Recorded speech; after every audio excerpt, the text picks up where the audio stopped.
Welcome to Kinky Knots Cafe, Proactive is the Way, where we provide you tools and resources to enhance your mind, body, and spirit.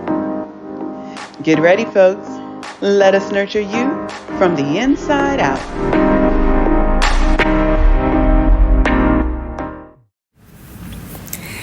And God said, "Let us make man in our image, after our likeness, and let them have dominion over the fish of the sea, and over the fowl of the air, and over the cattle, and over all the earth, and over every creeping thing that creepeth upon the earth." Genesis chapter 1, verse 26. The day had finally arrived. I made a decision to devote my life to Jesus Christ. As I stepped up to the pool, I gazed at my pastor in adoration that he would take time from his pulpit and be the one to baptize me in front of the congregation. I stepped into the water and felt warm and at peace. I waited to him, and he looked at me and asked about my decision to devote my life to Jesus Christ. I began to tell him the story of my desire to find God and how I read a book by Priscilla Schreier, Fervent Prayer. I shared how I created my own war room for prayer, and after 4 months, I felt that God was calling me back home. You see, I left my faith when I got married. My husband was Muslim, and after a year of studying the religion, I shared with him that I was ready to convert to Islam. I wanted our spiritual life to be on the same level, with the same understanding as we navigated life and started to have children. After my studies, I didn't find too many areas that were not aligned, and I thought that since his religion was a part of the Abrahamic religions, we were the same. Our practices, our teachings were pretty similar. Life was good, and then after 8 years of marriage, my husband was deported, and I was forced into a life I never envisioned.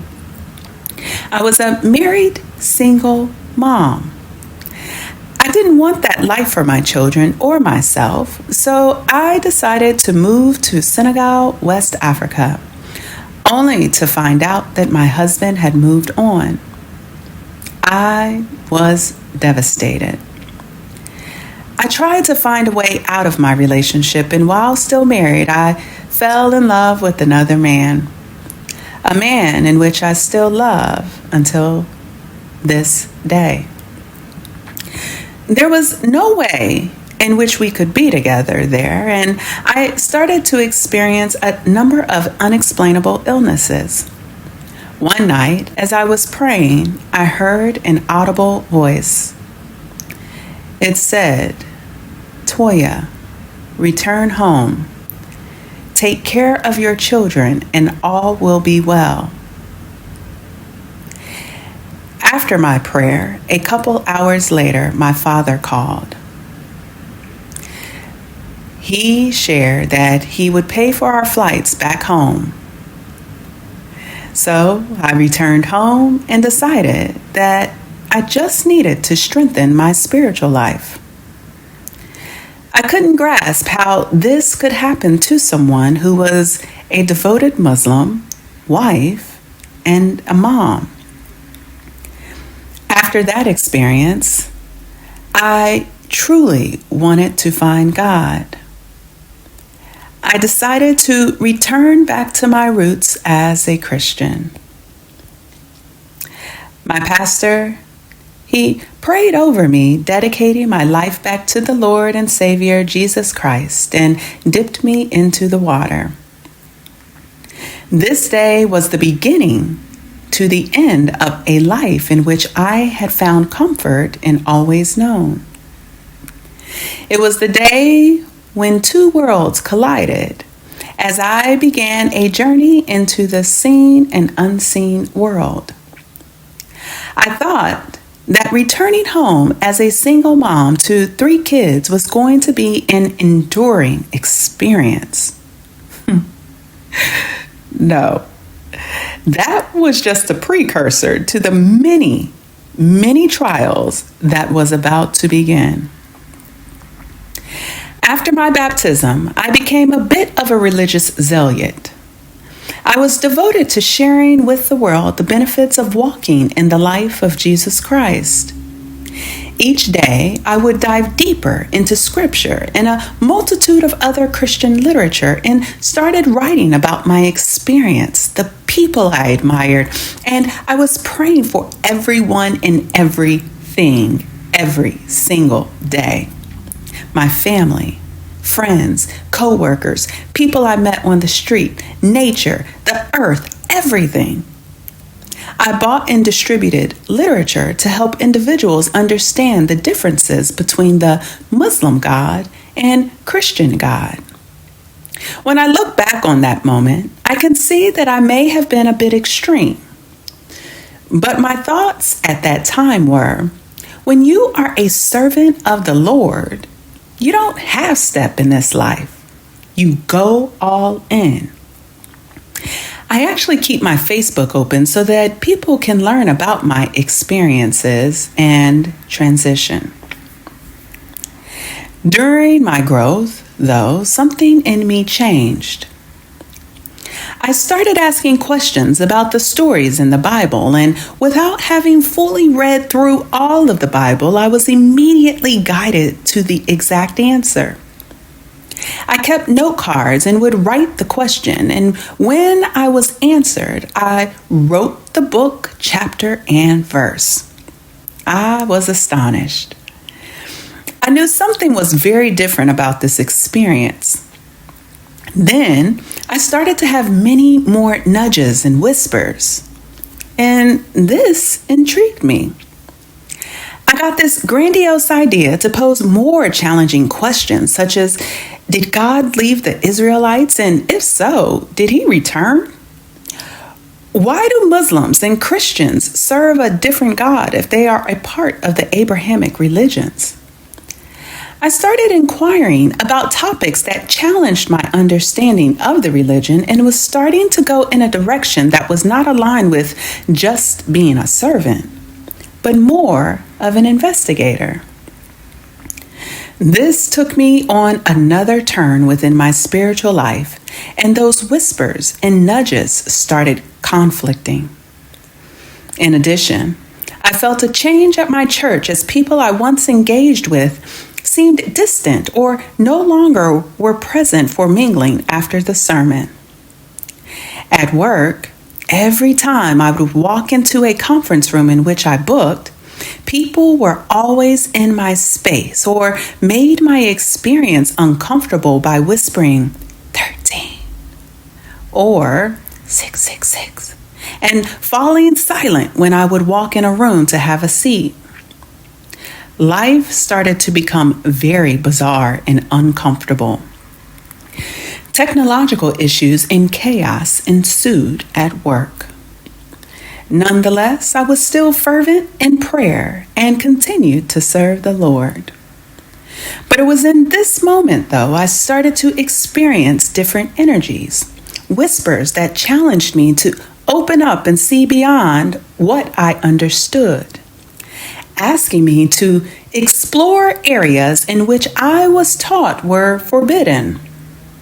I started diversifying my teachings and dived into Hinduism, Buddhism, Jehovah's Witness, Wicca, Sikhism, Taoism, Confucianism, Yoruba, and atheism. The whispers and nudges were diversifying too. My spiritual eyes were being opened to a world that I never saw. A world that had I not had a guide or two, I would not be here with you today, but in an insane asylum. So let me pause and take a moment to thank those who understood and respected my desire to truly find God by taking me under their wings and guiding me on a path to develop the art of discernment. Discernment, the ability to judge well, analyzing the facts within a given situation and coming to a logical conclusion to make a decision. An art of judgment that is not designed to condemn, but to encourage improvement or change. For those who are just joining us, this year we are focusing on principles that we believe are critical to navigating life and creating the best version of ourselves for a particular moment within time. Our featured book for the year is Principles by Ray Dalio. In Principles, Ray highlights that it is important that we learn how to make decisions effectively. In order to make decisions effectively, we must first possess the ability to learn and then decide. He shared that our brain stores different types of learning in our subconscious, our rote memory bank, and habits. But no matter how we acquire our knowledge or where we store it, what's most important is that what we know paints a true and rich picture of the realities that will affect our decision. So, how do we become effective at analyzing information and come to a logical conclusion to make sound decisions? Let's begin by better understanding the source of information in which we acquire and our predispositions when making a decision. These predispositions are usually influenced by our upbringing and culture, which includes our spiritual ideologies, socioeconomic status, and our community. Ray does an amazing job of laying down all of the considerations we must take into account when making effective decisions. What he shares is tangible and can be effectively analyzed leveraging scientific-based models and applications to weight its viability and authenticate its effectiveness. However, I want to examine a consideration that we often neglect due to our inability to scientifically authenticate its existence. Nonetheless, since the creation of man, it has always been our natural capability, a natural characteristic of man in which we fail to study and cultivate for better understanding and functionality of its use. I am referencing what has now been dubbed as supernatural, our intuition, our ability to communicate telepathically, and foresight. So, let's define these three attributes of our natural capabilities. Intuition is the ability to understand something immediately without the need for conscious reasoning. Telepathy, which is the communication of thoughts or ideas by means other than the known senses, and the byproduct of telepathy is mind reading, which is when a person can discern when another person is thinking. Another byproduct is mind control, the ability to influence or manipulate someone's thoughts, emotions, or behaviors without their consent. And foresight. Foresight refers to the ability to predict or anticipate future events or outcomes based on present information or past experiences. It involves strategic thinking, planning, and analysis to make informed decisions that can help navigate or prepare for potential future scenarios. While it's valuable, it's important to note that foresight doesn't guarantee absolute accuracy in predicting the future, as many unpredictable variables can influence events. I share the information above because after I was baptized, an interesting event occurred where I was able to hear and see beyond the seen world. I used to say, I don't see, my spirit sees. I started being able to piece together signs and events occurring within the world in a manner that helped me to decipher and solve the intricacies of messages being communicated, and my ability to communicate telepathically was strengthened. It was during this time that I realized that we have the capability to not only speak to each other telepathically, but we could also read and control minds. To learn more about these natural capabilities that we possess, let's take a listen to a clip of a 60-minute episode on a scientific study that was conducted at MIT about technologies that emulate man's natural capabilities to communicate telepathically. Technologies that are being created to emulate telepathy and its byproduct, mind reading. It's titled, MIT's Mind Reading Wearable Lets You Silently Interact with All of Your Devices. Let's take a listen. What is 45,689 divided by 67? Sure. He silently asks the computer and then hears the answer through vibrations transmitted through his skull and into his inner ear. 6, 8, 1.9, 2, 5. Exactly right. One more. What's the largest city in Bulgaria, and what is the population? The screen shows how long it takes the computer to read the words that he's saying to himself. Sofia, 1.21 million. That is correct. You just Googled that. I did. You could be an expert in any subject. Mm-hmm. You have the entire internet in your head. That's the idea. There is another TED Talk that goes further in depth regarding these technologies, created to emulate man's natural capabilities to communicate telepathically, and the ethics behind the use of these technologies that are being created to help governments and militaries conduct exercises using this technology. It's a TED Talk out of Switzerland titled How Mind Reading Technology Conquers Your Brain.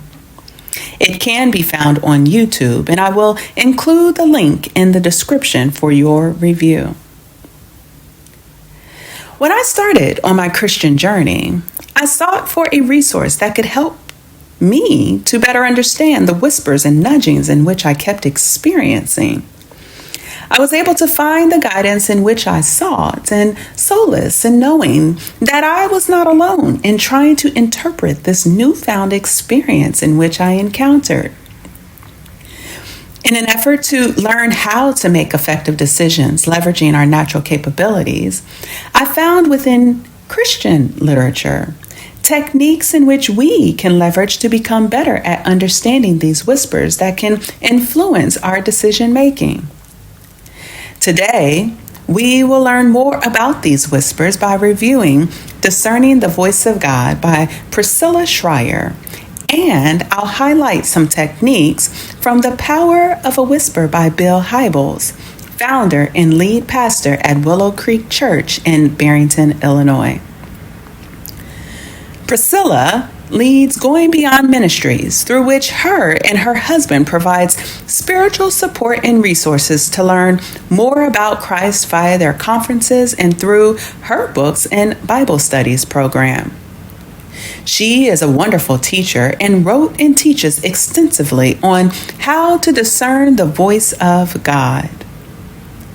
While this will be heavily focused on Christian doctrine, the techniques provided can be applied no matter your religious, spiritual, or non-spiritual beliefs. Keep that in mind as you read and stay focused on the message. Try not to focus so much on who is delivering the message that you miss the message. Along the way, I will guide you on how to leverage discernment to help you stay focused and find value in the message and techniques provided, so that we all can become better at communicating telepathically, receiving messages, analyzing them, coming to a logical conclusion, and the application thereof by using our natural capabilities. So, let's develop some context. Each one of us is attuned to a frequency to the unique voice of God.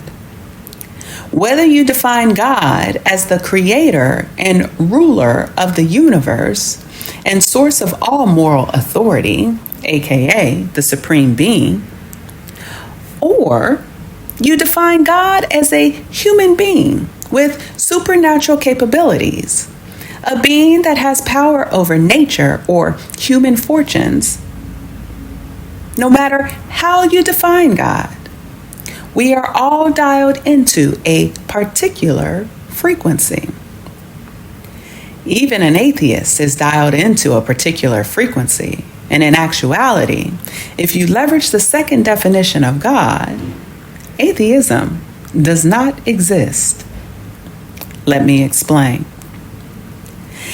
As I learned more about the notion of God, I came to the conclusion that we are all a part of a community and serve as a guide to each other.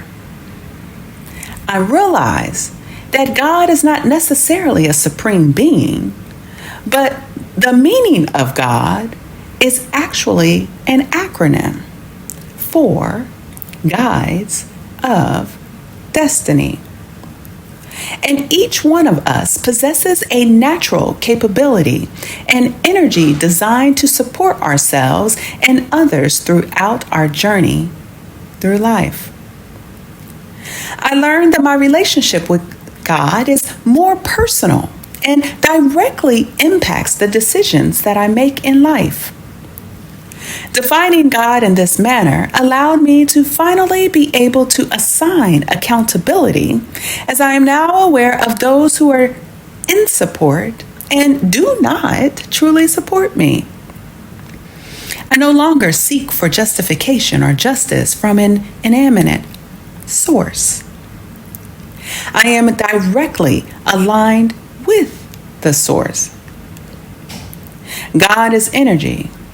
And as Father Steve Bevins so eloquently stated, sometimes we imagine God as a person, like us, but a lot older, a lot wiser, somehow up there or out there and kind of directing things.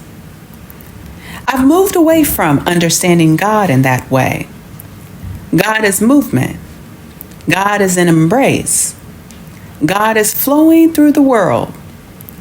The relationship of God moving the world is more personal than we can ever imagine.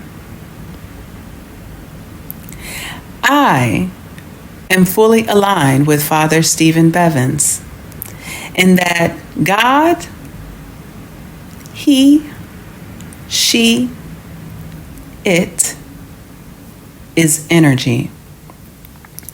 God is you. God is me.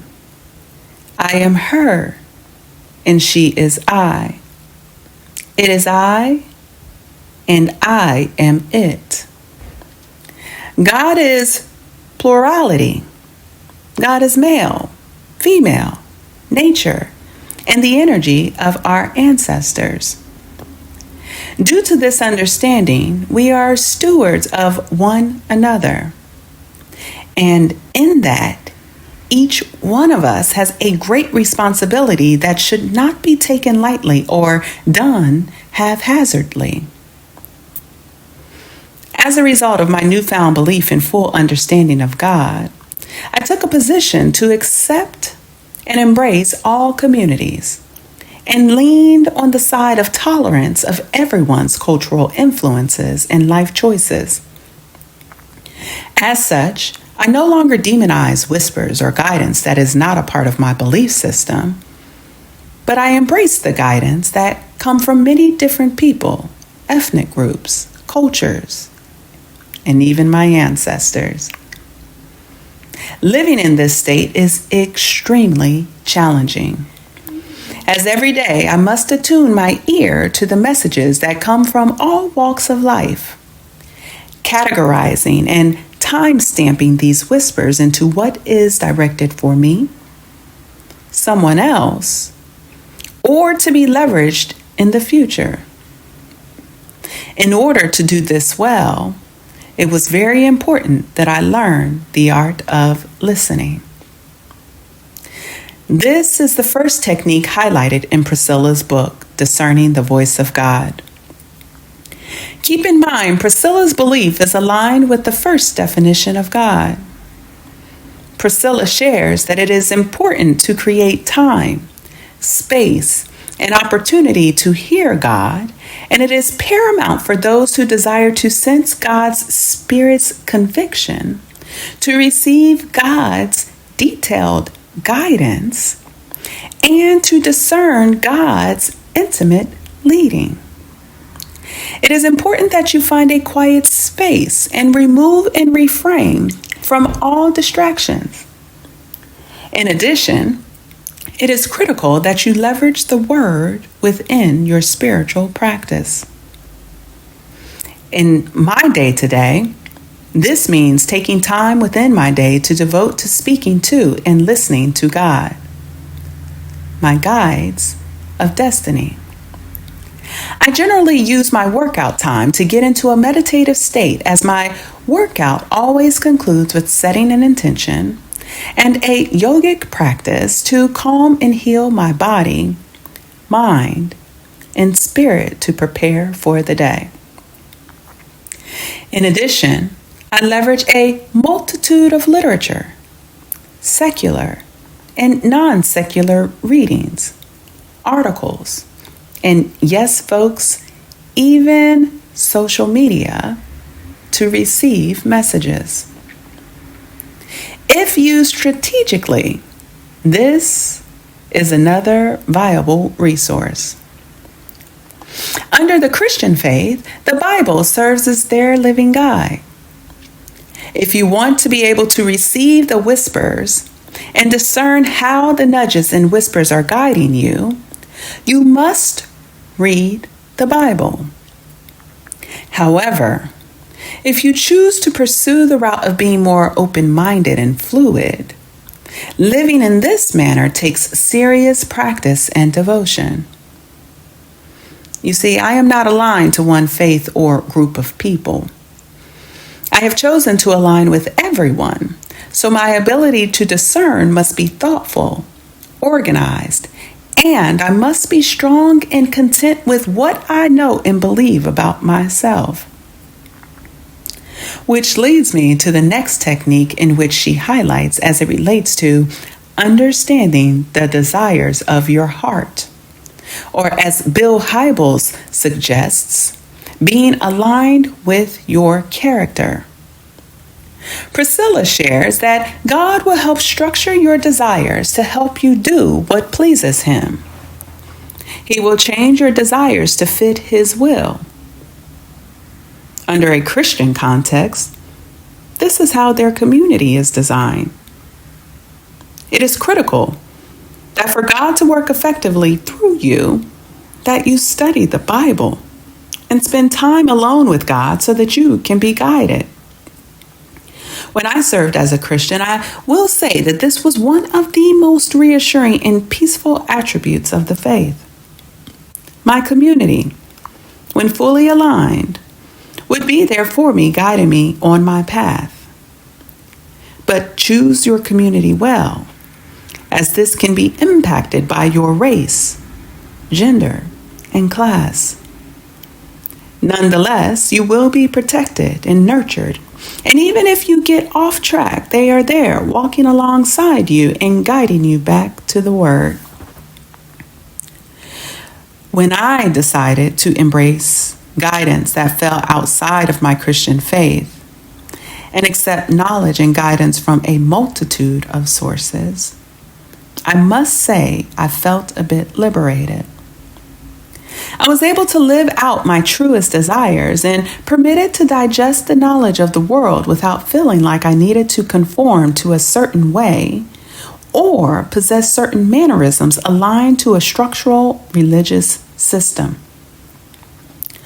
While I made this decision, I believe my Christian and prior to that, my Muslim communities were disappointed in me.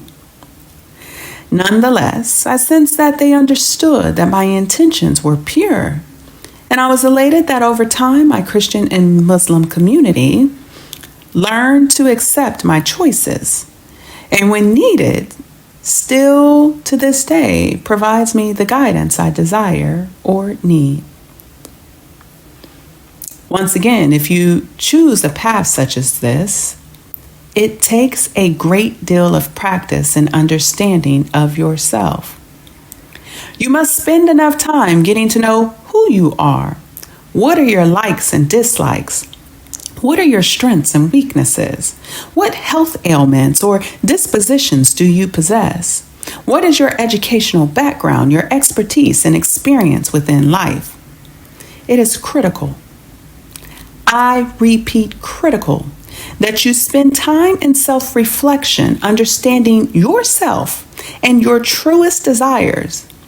Because if you decide to take a broader perspective to embracing the knowledge and guidance of the world, you must understand yourself enough to know if the whispers and nudges you experience are aligned with who you are. In this space, you can and will be led astray. It is a much more difficult terrain to navigate because you have guides that want you to succeed and guides who will lead you down a very wrong path. This is one of the reasons that Christians strongly encourage you to leverage the Bible and practice the faith wholeheartedly. It is why they strongly believe that if there is any guidance that goes against the Word and is unaligned with the Christian belief system, it is labeled as satanic and demonized. Due to my understanding of the world and its design, I found it a bit disheartening that people who fell outside of a structured religion did not have a guide or resource to assist them. Although you can still leverage the Bible, the Quran, the sutras, etc., I find that an alignment must be present to possess a full experience under that respective discipline.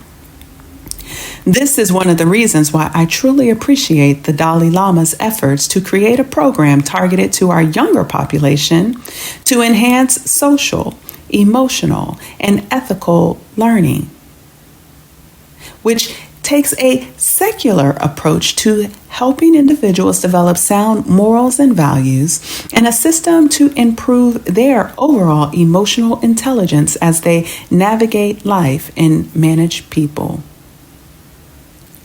While this is geared towards children, I personally believe that adults need a guide too. So I started to write a book titled Guides of Destiny, a guide for the guide. You can find the beginnings of this book on Wattpad, Wattpad. Now that I have a little more experience under my belt, I will be resuming and completing that book soon. So this leads me to the final technique in which I will discuss today, your network, your guides and overall community. Once you determine how you plan to live your life, get ready. Make sure that your foundation is set, because your senses will become heightened and attuned to the whispers of your community. In Priscilla's book, she shares that you will know that God is speaking to you because He will be persistent as He highlights His desires for you via the Word, your life circumstances, and communicating through others. When these three coincide, you will know what is God's desire for you. As Priscilla shares, the Holy Spirit is at work in your heart, in the hearts of others, and in the events of your own life to point you in God's direction. All of these things and more represent God's unrelenting attempts to speak to you and cause you to listen. If you are ever unsure, stand still until you are sure. This is true no matter which community you decide to align to or if you take a broader approach. It is helpful that you commune with others to understand if the messages you are receiving will help you fulfill your endeavors or will take you off of your path. In the secular space, this looks more like developing a network of people within the area in which you are interested in to attain further insight. You want to engage a body or community of people who are well versed in the area in which you want to pursue. Once you are in alignment, you will start to be directed or encounter additional resources to support you along your journey. Therefore, pay attention to the guidance provided, the resources that you encounter, and make sure it is aligned with who you are, your endeavor, and desired outcome.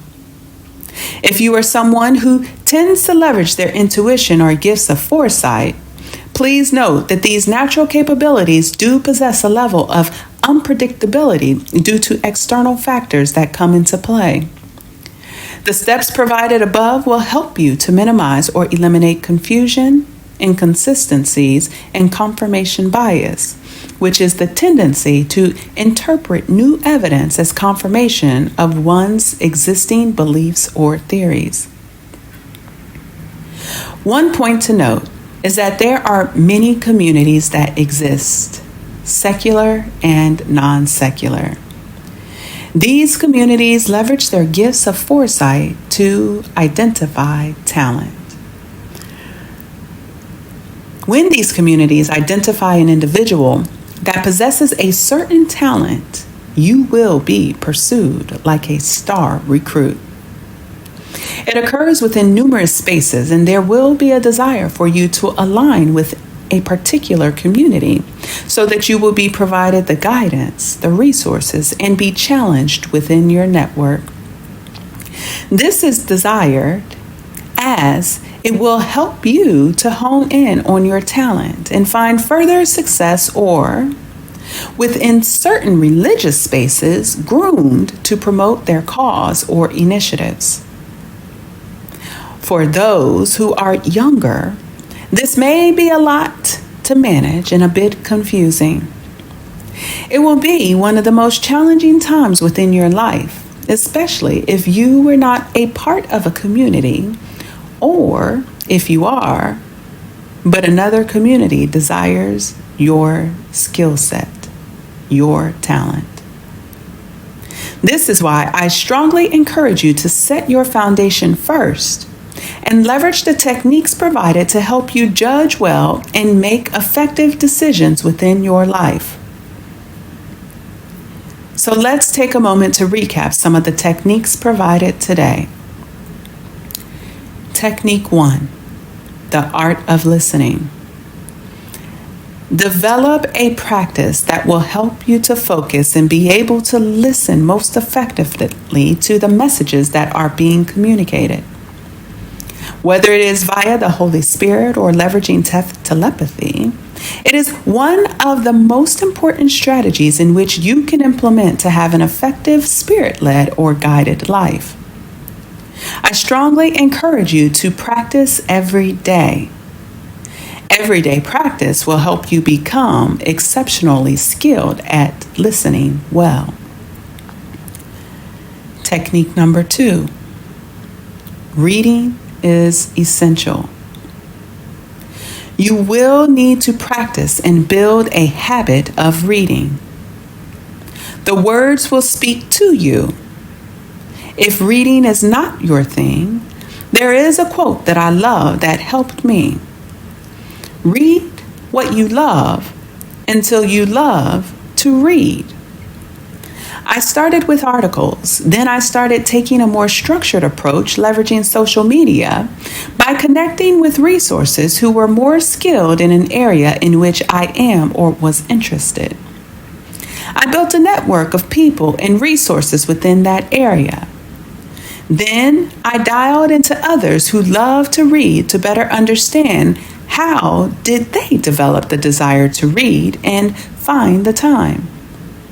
Finally, I found my way. I prefer to read in the mornings in bed or while exercising. And while it's quite expensive, I buy the audiobook and the book to read along and take notes. This has helped to improve my speed and be able to take notes more effectively for better comprehension and retention. Technique number 3. Self-awareness. Develop a high level of self-awareness. Set your foundation by conducting a great deal of self-reflection and outlining your principles. To learn more about developing principles and self-awareness, I recommend that you check out Proactive is the Way in Season 1, Episodes 7 and 8, titled I Got Standards, and Episode 13 and 14, titled In My Feelings. This is critical for developing the art of discernment. It also serves as a form of discipline to help you know where you stand, so that when you are engaged, you will be able to leverage your principles to make a decision in which you can live with and not be led astray. Make sure that the guidance you encountered is aligned with who you are and believe within yourself. Now, you may be challenged because with challenge comes exponential growth. I encourage you to pursue the challenge if you feel a conviction within your spirit and truly believe that you possess enough competency, experience, expertise, and the transferable skills required to find success. Technique number 4. Build your network. If you desire to pursue a particular endeavor or need guidance, it is important to build your network or community. To learn how to do this most effectively, I welcome you to listen to our series on networking and building a guiding team. You can find this episode in Season 1, Episode 23 and 24. Do not skip this step.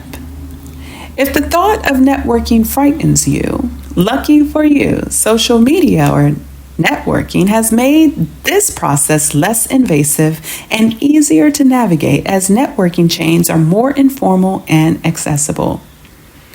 Please note that there are many communities that exist and desire to help you.